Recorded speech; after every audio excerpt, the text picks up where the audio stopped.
Pemirsa, Menteri Keuangan Sri Mulyani menyebut pemanfaatan 2% dari dana alokasi umum serta dana bagi hasil dapat meredam potensi kenaikan harga di daerah-daerah.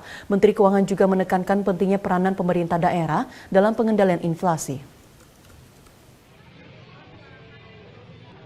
Menteri Keuangan Sri Mulyani mengatakan, dampak negatif kenaikan BBM dapat diminimalkan melalui langkah-langkah di pemerintah daerah. Ia menyebut para kepala daerah berperan penting dalam mendeteksi dini pergerakan harga, terutama harga pangan, angkutan, dan lainnya. Oleh karenanya, pemerintah daerah diharapkan dapat secara cepat, tepat, dan akuntabel menangani potensi kenaikan harga.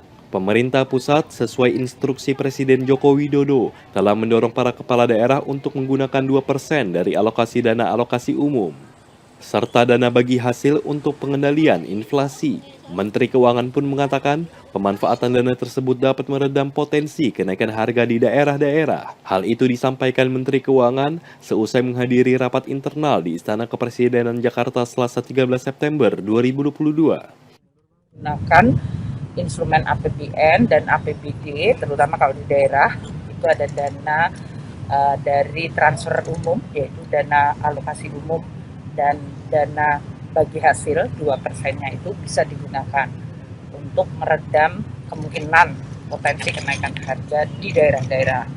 Itu bisa digunakan untuk berbagai hal, dari mulai membantu transportasi di daerah masing-masing untuk bisa meredam kenaikan gara-gara kemarin adanya kenaikan harga BBM.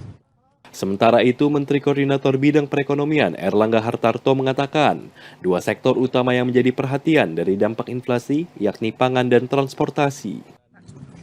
Ini kan baru mulai, jadi kita lagi memonitor angka inflasi, dan besok akan ada rapat inflasi, rapat koordinasi daerah dan pusat di Surabaya mengenai inflasi. Nah, besok kita akan beberkan apa faktor inflasi di masing-masing daerah.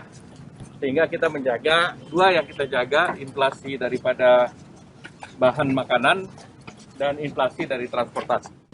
Selanjutnya, pemerintah pusat melalui Kementerian Keuangan juga akan memberikan dana insentif daerah bagi Pemda yang dapat menangani inflasi di daerahnya lebih rendah dari level nasional, senilai 10 miliar rupiah bagi 10 daerah terbaik.